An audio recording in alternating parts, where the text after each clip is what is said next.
इरानमा हमला गर्छ। यस परिस्थितिमा इरानका राजाले सरेन्डर गर्छन् र आफूले राजगद्दी छोडी आफ्नो छोरालाई सम्हाल्न दिन्छन्, जो ब्रिटिस एम्पायरप्रति वफादार थियो। नयाँ राजा इस्लाम धर्मलाई नै खतरामा पार्ने विभिन्न निर्णय लिँदै गए र यो सबै देखेर देशवासीहरू राजाको विरोध गर्न थाले र तिनीहरूमध्ये नै एक थिए आयतुल्लाह खुमेनी।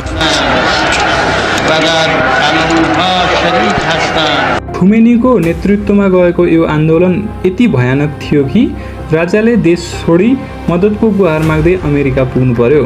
इरानी जनताले अब कुनै पनि हालतमा राजालाई जिउँदो छोड्दैनन् भन्ने कुरा बुझ्दै अमेरिकाले राजालाई मद्दत गर्न नसक्ने भने। मद्दतका लागि अमेरिका तयार नभएपछि राजा आफ्नो देशलाई छोडी हमेसाको लागि भाग्यो।